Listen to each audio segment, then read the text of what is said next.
Antonio, ya estoy aquí. Buenos días, Enrique. Ya estoy aquí, que me has llamado, hombre.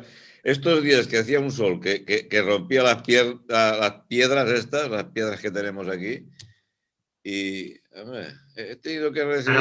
Pero vamos a ver. Si es que yo te llamo porque si hay que salir a navegar, qué mejor día que hoy para salir a navegar con lluvia. Se pone uno un chubasquero, empieza uno a navegar, que te dé el agua, que te llueva, que venga hecho polvo mojado, lleno de frío.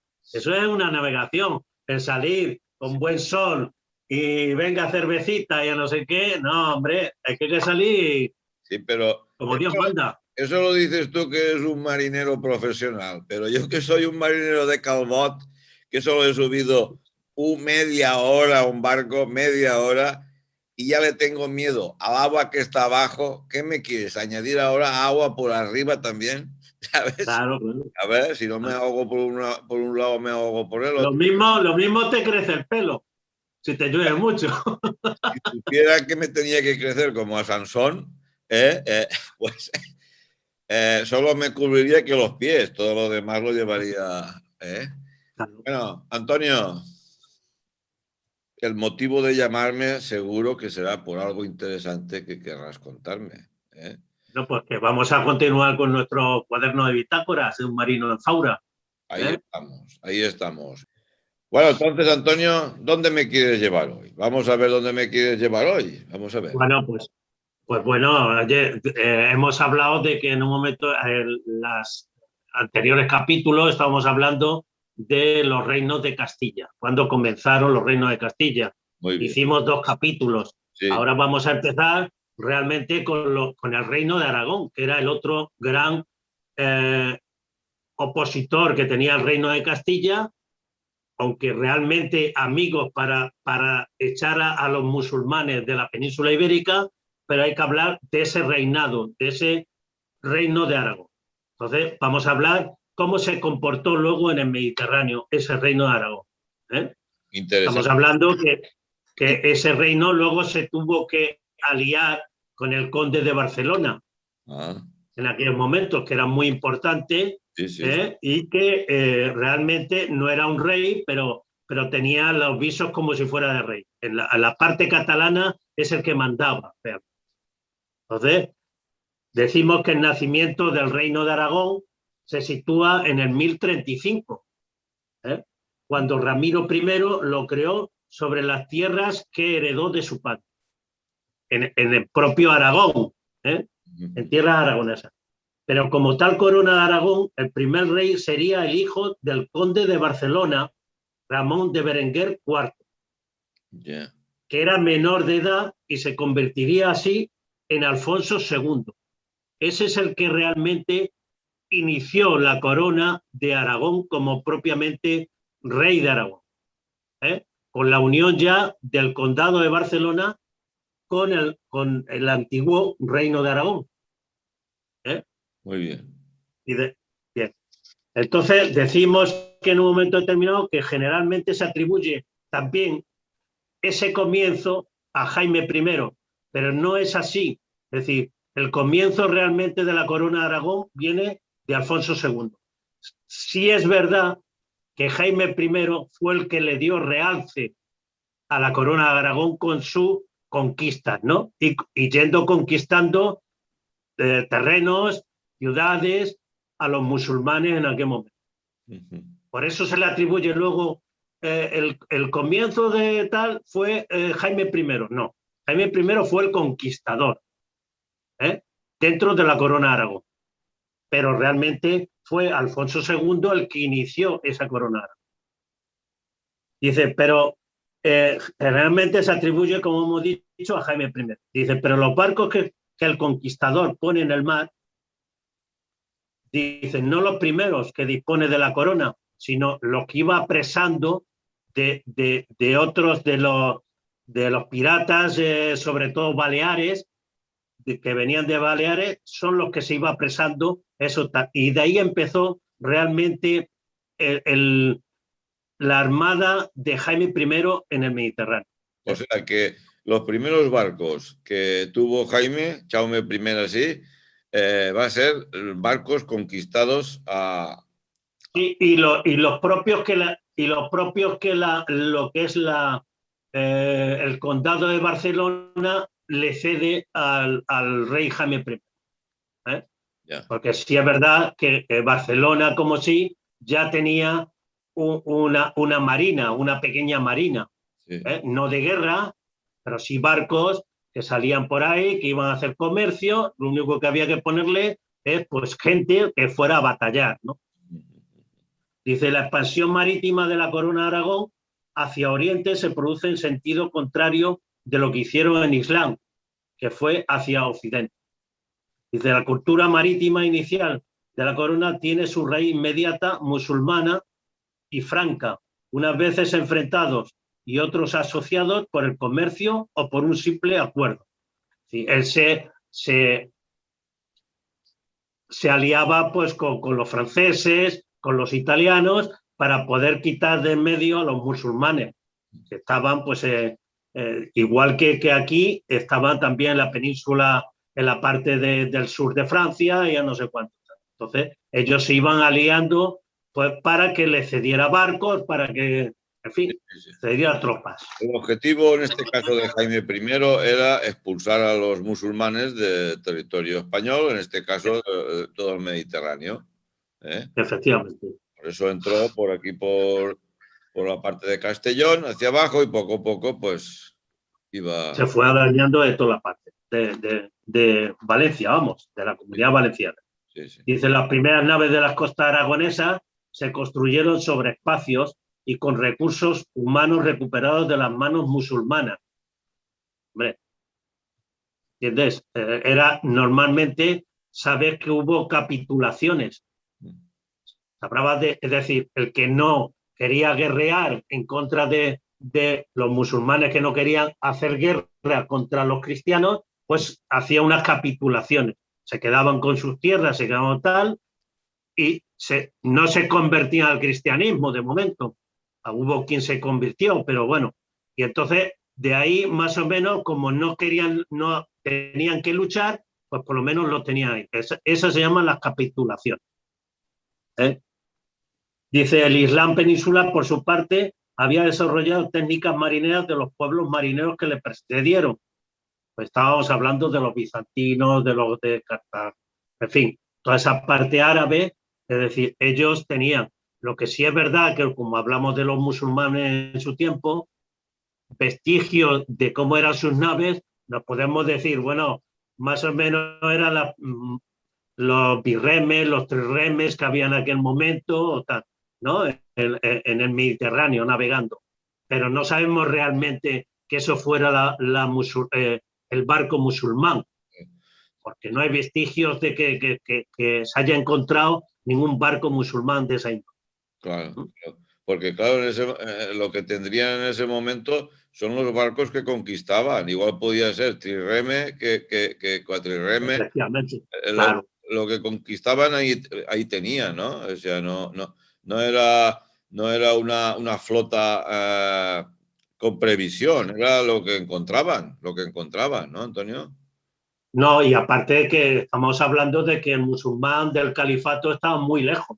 Es decir, bueno, de Damasco estamos hablando, y cuando el califato realmente se hizo en Córdoba o en Granada o tal, entonces sí, estamos más cerca, pero realmente no, ellos no querían hacer grandes dispendios en la hora de construcción naval, ni en no sé cuánto, porque no eran marinos. Entonces ellos hacían su conquista por tierra. Hombre, está claro que cuando tuvieron que cruzar el estrecho, pues tendrían que hacerlo de alguna manera. Claro. Y bueno, y defender sus derechos en el mar, pues de las costas también tendría que hacer de alguna manera. Pero bueno, ellos se dedicaban mucho más a tal. Y ahora mismo estamos hablando de lo que realmente, cómo empezó a armarse realmente la corona de Aragón en el Mediterráneo. En el Mediterráneo. Entonces, estamos hablando también de que en aquel momento había que crear unos derechos. Para eso está Ramón de Berenguer III en el 1104, que estableció en Barcelona los derechos del mar. Eso iba a preguntarte, Antonio. ¿Qué son? ¿De qué trataban los derechos? Los derechos del mar, pues por ejemplo... Regular el mar. Regular todo el paso marítimo. Yeah. Tanto de costa como de mar o como de tal. Es decir, ellos había unos derechos que eran de paso. Es decir, si tú no puedes pasar por aquí, pues no puedes pasar. O puedes tener derecho de paso si pagas unos cánones. Es decir, derecho de paso. Está derecho de orilla. Sí, puedes ir navegando por la orilla, pero siempre que yo te dé derecho. Si no, no puedes navegar por la orilla. Había de puerto, de entrada en puerto. Sí. Si tú vas a entrar en el puerto, pues tendrías que pagar unos cánones por entrar, por desembarcar las mercancías y yo no sé cuánto. De fondeo, pues también tenía que haber unos derechos de fondeo. Si tú no podías estar con tu barco, llegar allí, fondear y tal. No, tendrías que pagar unos derechos por estar ahí. Sí, sí. Entonces, eso era el derecho del mar, que ahora es el derecho pues, marítimo que se especifica, es decir, aguas territoriales que se llaman. Sí, sí. Cada país tiene sus aguas territoriales. Entonces, bueno, pues si tú tienes que pasar por ahí, pues tienes que decir dónde vas, qué es lo que tienes que hacer, y, ¿me entiendes? Que vas de paso, pues pasas por el estrecho y tiras para adelante, pero siempre que entres por aguas territoriales tienes que decir lo que vas a hacer y dónde vas. Si no, posiblemente no te dejen pasar. Pues estaban organizados, Antonio? Claro. Entonces está de mercancías, de botín. Si tú tienes que venir y tal, resulta que hacías un botín, pues automáticamente desembarcabas ese botín en el puerto determinado y tenías que haber unos derechos. Ellos se quedarían con un tanto por ciento de ese botín o lo que sea. ¿Entiendes? Una especie de naufragio. De naufragio también. Derecho de naufragio.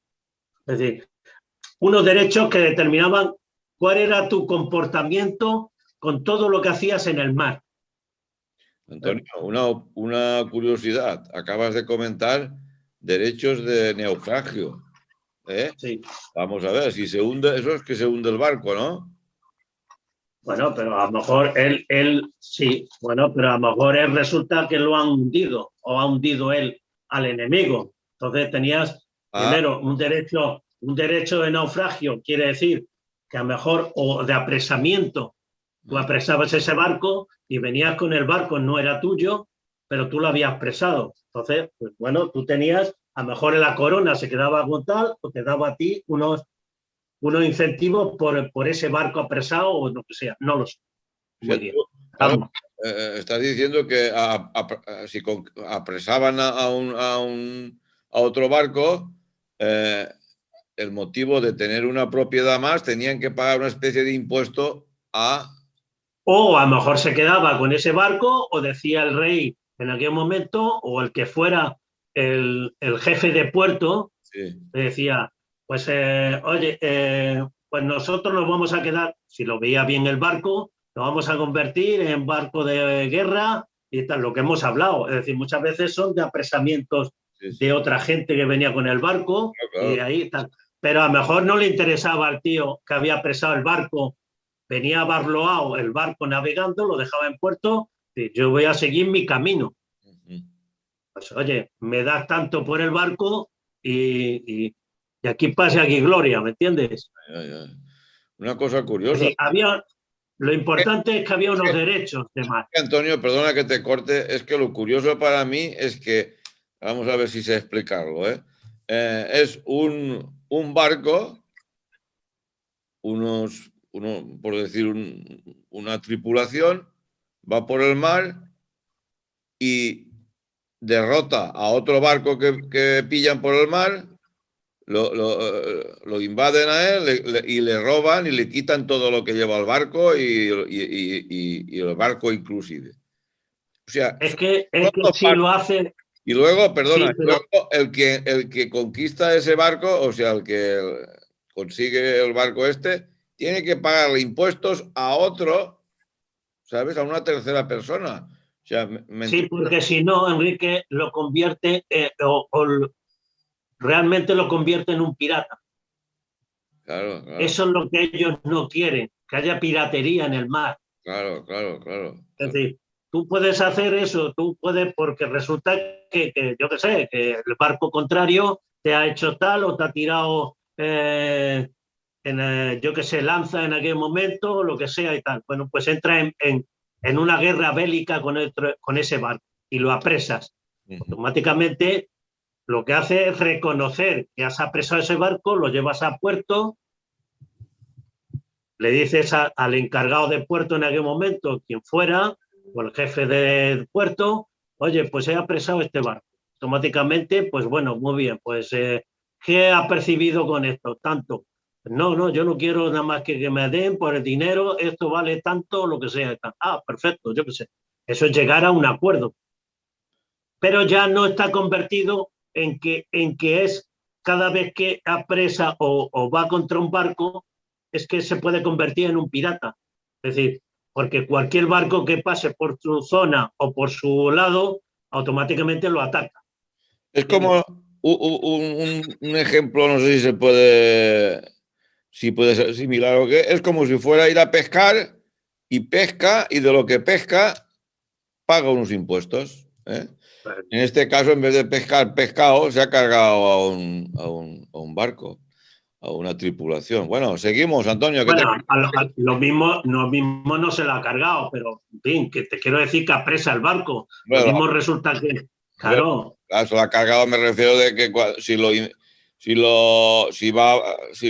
se apodera de ellos, ya más de un tripulante puede fallecer y pueden pasar muchas bueno, cosas, efectivamente. ¿eh?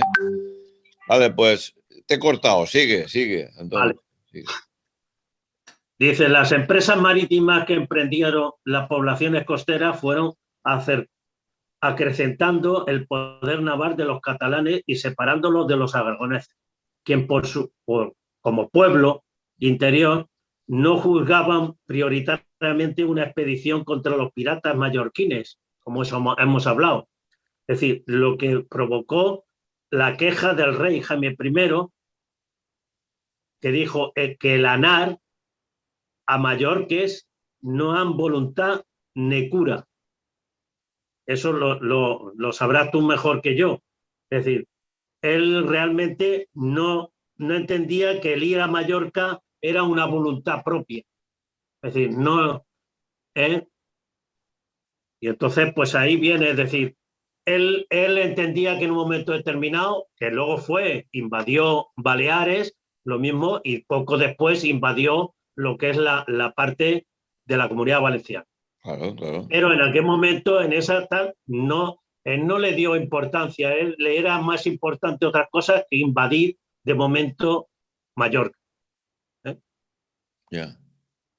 O sea, para él, estás diciendo que era más importante ir a Mallorca. No, lo más importante que tenían los aragoneses era la conquista del territorio terrestre. Exacto. Del Eso. territorio actual. Y sin embargo, el catalán lo que quería es salir por el Mediterráneo y avanzar hacia las partes italianas de Pisa, de Vale, Venecia, de Mallorca, vale. Cerdeña y toda esa parte. Que no te había escuchado bien. El interés que tenía Aragón, el reino de Aragón, era seguir conquistando, seguir expulsando a los Echando a los musulmanes. musulmanes Claro. del territorio actual de la Comunidad Valenciana. Ya como he dicho antes, empezaron por Sí, Aragón, sí, por la parte lo de vamos arriba, a ver ahora. Lo vamos a ver ahora. por la parte de Castellón hacia abajo. ¿Eh? Sí. ¿Eh? Uh-huh. Sigue. Entonces, bueno, pues entonces lo que habíamos dicho, el rey Jaime I, estamos aquí con el Jaime I, que fue rey entre 1213, que fue cuando nació, y murió en el 1276. ¿eh? Con Alfonso I se conquistó Vinaroz, en la conquista de lo que es la Comunidad Valenciana hoy en día. Entonces, la parte alta de Castellón. Vinaroz fue en 1190. Pero la verdadera conquista del Reino de Valencia vino ejecutada por Jaime I en el 1232 al 1244. Exactamente. Que fue una operación fundamentalmente aragonesa, que es lo que estábamos hablando. Es decir, ahí no entraron los catalanes. Entró realmente el dinero y el personal lo puso Aragón para conquistar Valencia, que es lo que le interesaba a Jaime I. Entonces, dice, con la intervención de las órdenes militares del momento y de las Cortes de Monzón, aprobaron una operación contra los valencianos que se desarrollaron en 3 partes o fases, que es lo que hemos dicho. Primero la parte alta de Castellón, era la parte de Morella, en fin, Peñíscola, toda esa parte, esa fue la primera, para darle entrada a lo que era Valencia capital. Claro. Claro, ellos fueron expulsando a los musulmanes tal, desde la parte alta para que se fueran a Valencia. Claro. O pues, salieron huyendo para el sur. Claro, entraron por ahí, por donde has comentado tú, por Morella y por esta parte de la izquierda de Castellón, por Jérica, ¿sabes? Por Jérica, Segorbe y todo esto. Sí.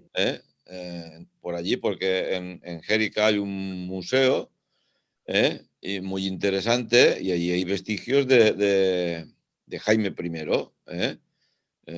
O sea que toda esa franja es por donde entraron ellos. Eso es. Entonces, la primera parte es lo que hemos dicho. Conquistó Burriana en el 1233, por ejemplo, ¿no? La segunda fase realmente fue pues, el asedio a lo que es la ciudad de Valencia, que se conquistó en el 9 de octubre de 1238. Exacto. Aunque realmente el asedio comenzó el 21 de abril y la capitulación se firmó el 29 de septiembre. Claro, claro. Yo tengo una historia que me contó una historiadora de Almenara, Esther Bosó, que en el castillo de Almenara lo conquistó Jaime I, pero solo pudo conquistar lo que es la parte del pueblo, ¿sabes, Antonio? Al castillo era complicado subir, pero claro, los soldados musulmanes allí no tenían posibilidad de que les llegara comida y bueno, era cuestión de tiempo, ¿no? Entonces, como estaban también intentando entrar a Valencia, que es lo que has comentado tú, llegaron a un acuerdo con el musulmán jefe de ahí de Valencia de que les pasara ya el castillo de Almenara, pero con la condición de que el poblado de musulmán, que el Jaime I no lo tenía que introducir dentro de su población, ¿me entiendes? No tenía que avasallarlos ni nada, que pasaran a formar parte del pueblo cristiano, ¿me entiendes? Del pueblo de Aragón.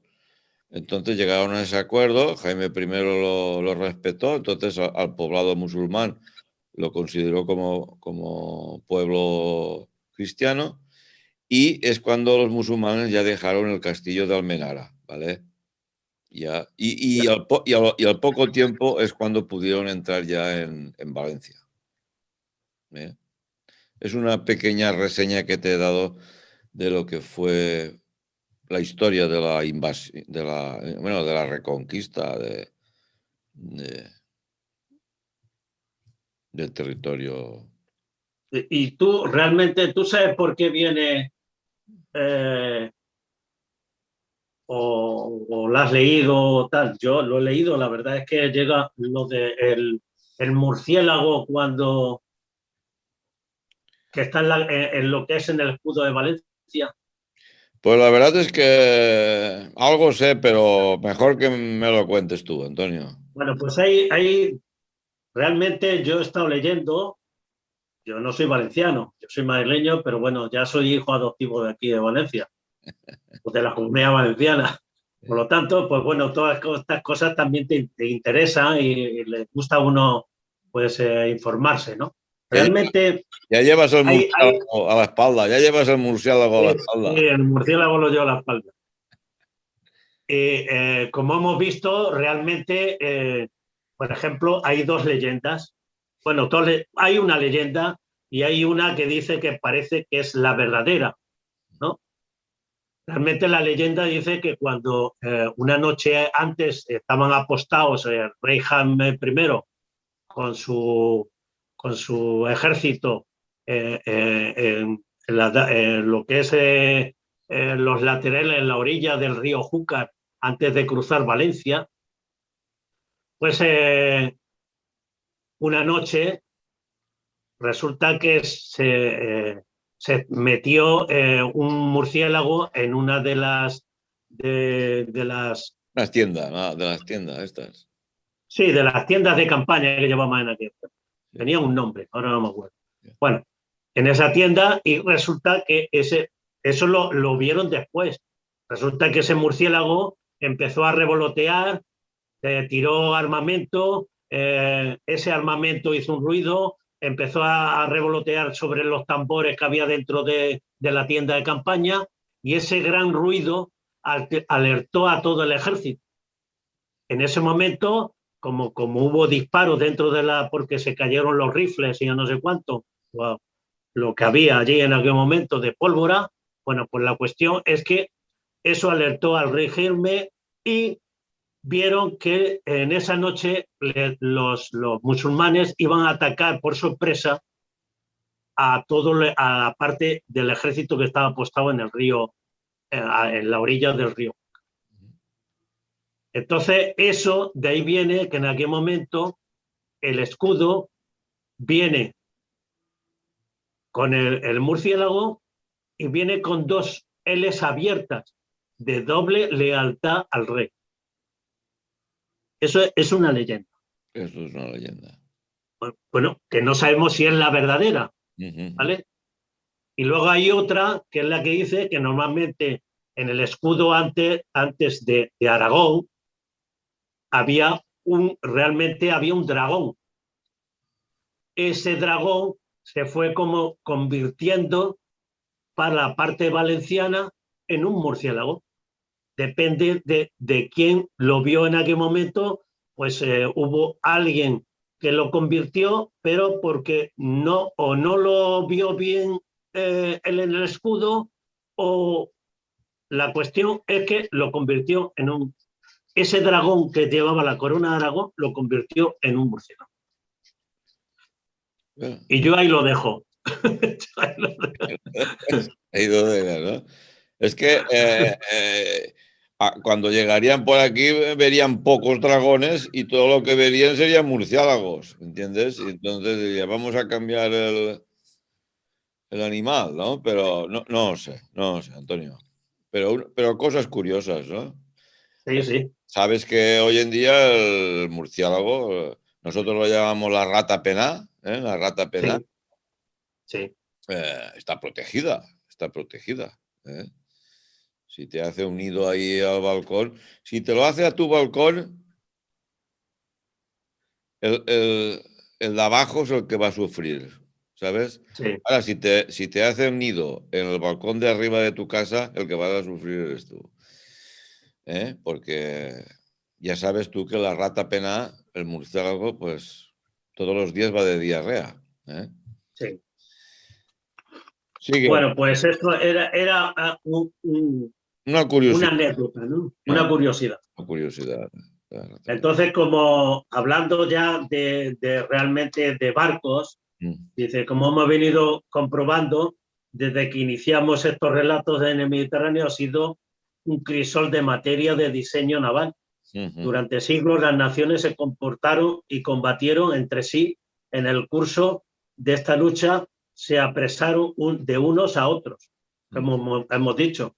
Sí. Unos se cogían el barco de otros y lo adaptaban a su forma, a su manera o a su idiosincrasia que tuviera ese puerto, ¿no? Dice, con sus elementos y viendo las soluciones que se daban a los problemas de construcción y de navegación de los propios.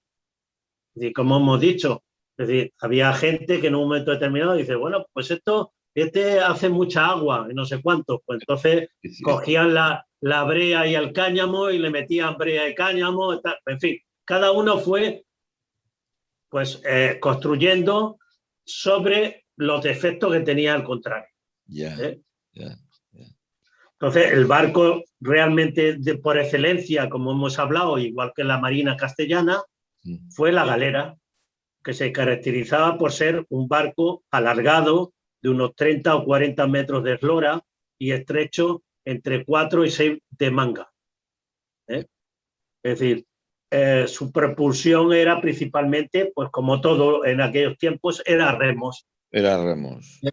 Efectivamente. Y con una vela latina de mucha dimensión. Vale. Ahí es cuando intervino también Roger de Lauria, ¿no? Sí, ahí ahora vamos a hablar de Roger de Lauria, solamente una salvedad, es decir, que este barco, por ejemplo, esta galera aragonesa, empezó a tener 2 timones.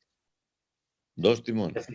Sí, es decir, llega un momento, 2 palas de timón en cada lateral, en su popa, y esa es la que hacía que navegara el barco hacia babor o hacia estribor. Es decir, ese realmente es el primer barco que se ha visto que tenía 2 timones, la galera de Aragón, por lo que yo he leído. Está claro. Entonces, luego podemos hablar de lo que es Roger de Lauria. Pues Roger de Lauria fue uno de los mejores marinos que ha tenido. Hablamos de la marina actual, pero es verdad, es decir, todo era victoria de Roger de Lauria en aquellos momentos. Pero sí es verdad que Roger de Lauria, por ejemplo, era un marino de influencias muy marcadas y normandas, porque su padre era normando, que se casó con una italiana, y él nació en el 1245 y murió en el 1305. Es decir, que luego no es que aquella gente realmente, estamos hablando de que este almirante murió con 60 años. Aquella gente, en el fondo, moría muy joven, pero este aguantó mucho porque era, es decir, era muy buen marino. Pero por poco no llegó a jubilarse, ¿eh?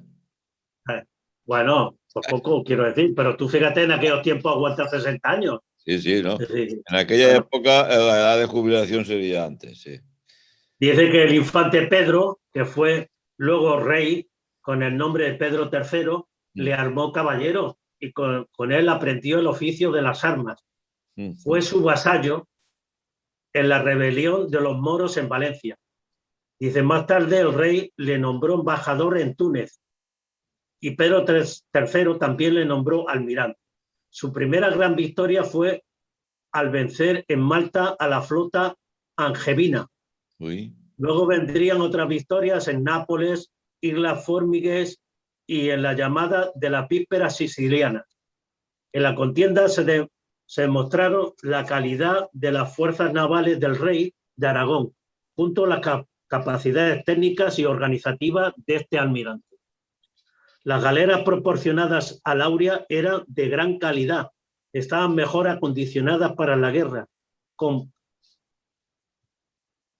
muchos más parapetos y las bordas mucho más elevadas. La borda es lo que supera lo que es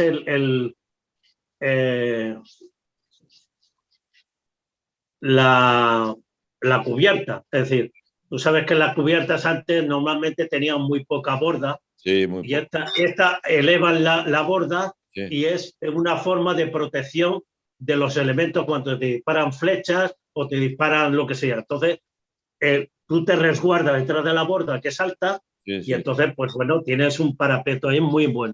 ¿Vale? También puede servir para que uno no caiga a la mar, ¿no? Bueno, también, sí. Bueno. Porque claro, si antes eran muy bajitos, uno se mareaba, enseguida a los tiburones. ¿Eh? Tú te acuerdas que subiste al barco cuando fuimos a navegar y te cogiste a unos cables? Exacto. ¿Eh? Bueno, Claro. pues eso realmente lo que pasa es que hoy un velero, eso se llaman pasamanos. Pasamanos. Eso es. Entonces, es para que realmente tú vayas pasando la mano para ahí para que no te puedas caer. Ya. ¿Entiendes? Hay mucha gente que incluso estando el velero van enganchados con mosquetones Sí. a ese pasamanos ¿Qué pasa, para que si en un momento determinado en un bandazo de un barco o lo que sea, sí. antes de tirarte, pues te puedas coger o te puedas agarrar. ¿Eh? Y entonces, pues eso es, pero es un almirante que no tuvo piedad de normalmente de tal, es decir, en una de las contiendas, por ejemplo, apresó ballesteros de barcos contrarios y mandó cortarle las manos a los ballesteros. Uy, para que no vuelvan a remar. Para que no vuelvan a dar con la ballesta, es decir, veía guerra. Sí. ¿Eh? Entonces, él montaba incluso guerras psicológicas contra el enemigo. Ya. Eh, hacía, por ejemplo, el uso de la estrategia, hacía como que se iba como perdedor Sí, y cuando te dabas cuenta te habías rodeado con los barcos. Tal. Es decir, que era un estratega dentro de la marina de aquellos tiempos. sí. Roger de Lauria. Sí. Aquí en los tiempos de cuando yo entré en Marina había un destructor que se llamaba Roger de Lauria, Sí. en la Armada Española. Muy importante. Bueno, Antonio, entonces ya el primer capítulo ya hemos llegado. Sí, más o menos. Yo pues ya lo dejamos para la siguiente, para el segundo capítulo. Sí, Pues ya creo que no hemos pasado de hoy. sí, nos hemos pasado de hora. Pero yo no me he mojado todavía, ¿sabes? Ya. No sé tú dónde. Pero tú qué vas con paraguas o qué? Porque en Paraguay llevo un impermeable de esos de Pescanova, ¿te acuerdas de Pescanova? ¿Eh? Claro, efectivamente, amarillo. Esos amarillos, ¿eh? Que Ah, me cubre todo, me lo cubre todo, ¿eh? Si no es que caigo al agua, no me voy a mojar.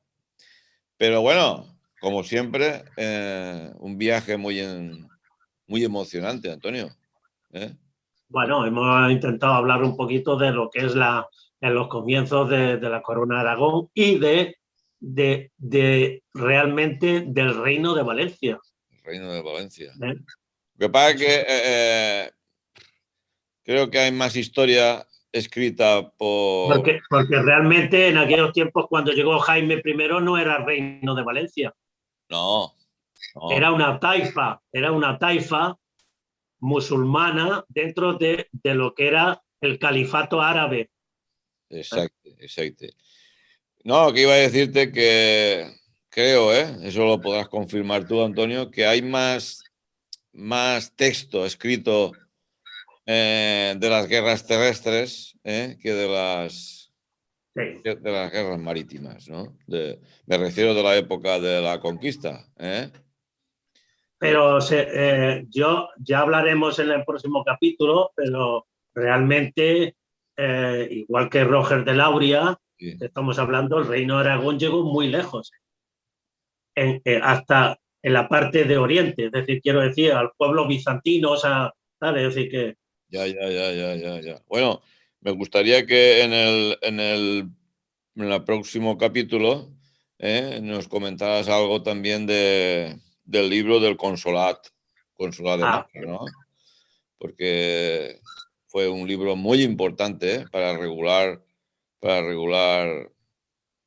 Tú has comentado antes las normas que se pusieron, lo de los sí, pero derechos del realmente mar, los este derechos libro del de Consolat de Mar fue el compendio mar. de todas, de leyes marítimas. Es decir, no solamente de lo que estamos hablando de lo que es el paso el orillaje, tal. Es decir, eso era un compendio de situaciones dentro de lo que era el mar, ¿no? Esto ya estamos hablando realmente del comercio. Exactamente. Del comercio marítimo dentro del Mediterráneo. Claro, pero es muy importante para nosotros, para los valencianos, porque ese comercio, y sabes que aquí, pues fue muy importante, ¿no? Fue muy importante Sí. el comercio marítimo aquí para la Comunidad Valenciana. Bueno, y de aquí pasaba a todo el territorio español, ¿no? Antonio, pues nada, muchas gracias por contarnos Nada, muchas gracias a ti, Enrique. la historia. Y me alegro verte bien, que es lo importante. Sí, hoy he entrado, ya te digo, como de Pescanova, voy un poco más amarillo. Pero, vamos aguantando el tirón, Antonio. Yo también te veo bien a ti, ¿eh? Sí, bueno, yo la verdad es que, bueno, con mi pintura y como tal, pues tampoco salgo mucho. Es decir, que me mantengo aquí en casa, voy a comprar, hago mi pintura, voy a mi clase de pintura y poco más. Es decir, tampoco. Y esperemos que todo vaya bien y hasta que nos ponga la vacuna. No sé. Ya la verdad es que tiene hasta uno temor con lo de la vacuna. Claro, eso puedo decirte yo. Ahora todos los días aparece en los medios de comunicación de que, de que algo está pasando, ¿no? En una en particular, en una vacuna en Sí. particular. Pero bueno, los efectos secundarios, yo qué sé. Hombre, vamos a ver, estamos hablando de una vacuna que ha habido en España, vamos ya por el 1.000.000 de vacunas puestas. Ujú. Que eso La AstraZeneca realmente tal, entonces que salga algo, una persona que tal, pues hombre, mala suerte, la verdad es que es muy mala suerte, pero que realmente estamos hablando de un 1 por millón. Pero ahí, Antonio, si a ti el médico te da, tómese esta medicina, ¿vale? Y tú antes de tomarte la primera pastilla, coges el prospecto El ese, prospecto, sí. si lo No, a lo lees, mejor ni te la toma, a lo mejor ni te la toma. no, si lo lees, no te la tomas, ¿entiendes? Claro, Lees los primeros renglones y dices, madre mía, no sigo, voy a tomarme la pastilla, no sigo, ¿eh? ¿Y qué quiero decir con esto? Que seguro que mucha gente de España y de otros países tienen un efecto secundario que les ha fastidiado su salud, ¿entiendes? sí. Lo que pasa es que no sale a la luz pública, ¿eh? Ahora con esto del tema tan sensible de lo que es el coronavirus, pues está todo el mundo dedicándole su atención a ese tema. Entonces, si una persona vacunada estornuda, ya la hemos cagado. ¿Sabes lo que quiero decirte? Sí, sí, sí. Ya la hemos cagado. Efectos secundarios. O una persona que comentaban ayer de que ha fallecido, no recuerdo dónde, no sé, por Málaga, no sé. Pues claro, aún peor, ¿me entiendes? Pero estoy seguro de que en las medicinas que tenemos hoy en día, el resto de medicinas, seguro que alguna persona fallece de efectos secundarios. Lo que pasa es que, claro, esto hace mucho ruido. Conforme estamos ahora, esto hace mucho ruido. Y el ruido, ya sabes lo que pasa, espanta a los flamencos, ¿eh? El ruido espanta a los flamencos. Antonio, muchas gracias, por Muchas estar gracias a ti, Enrique. un rato contigo. Que vaya todo bien.